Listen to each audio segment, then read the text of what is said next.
En el estudio de la dinámica de un cuerpo, la segunda ley de Newton describe la relación entre fuerza, masa y aceleración.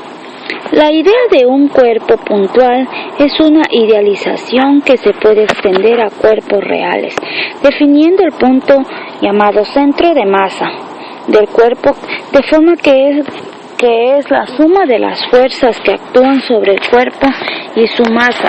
La aceleración de su centro viene dada por la fórmula: fuerza es igual masa por aceleración.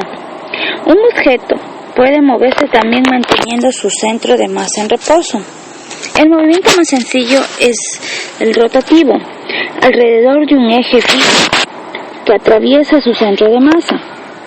La importancia de esto es que cualquier movimiento de un cuerpo rígido puede describirse como una combinación de movimiento de su centro de masa y la rotación alrededor de este punto.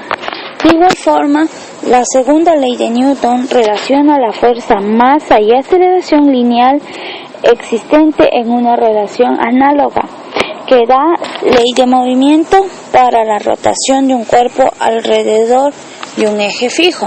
El momento de inercia. ¿Qué es el momento de inercia? Es una medida de la inercia rotacional de un cuerpo. El momento de inercia es una magnitud escalar que refleja la distribución de masas de un cuerpo o un sistema de partículas en rotación respecto al eje de giro. Y su fórmula es: inercia es igual a masa por distancia al cuadrado. La energía cinética de rotación.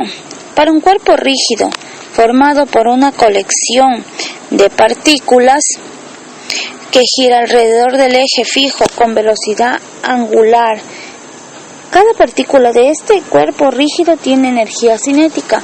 La fórmula de energía cinética es: energía cinética es igual a 1 medio por la masa y por la velocidad al cuadrado. Cada partícula del cuerpo rígido tiene la misma velocidad angular, pero distintas velocidades lineales, porque estas dependen de la distancia r al eje de rotación y se relaciona por velocidad. Es igual a velocidad angular por la distancia de la rotacional.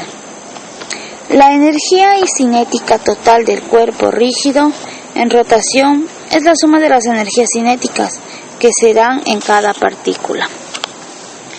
De la definición de inercia, sus unidades de medida en el Sistema Internacional de Unidades son kilogramos por metros cuadrados. Con estas definiciones se puede describir la energía cinética de rotación de un cuerpo rígido, que su fórmula es: energía cinética es igual 1 medio por inercia y por velocidad angular.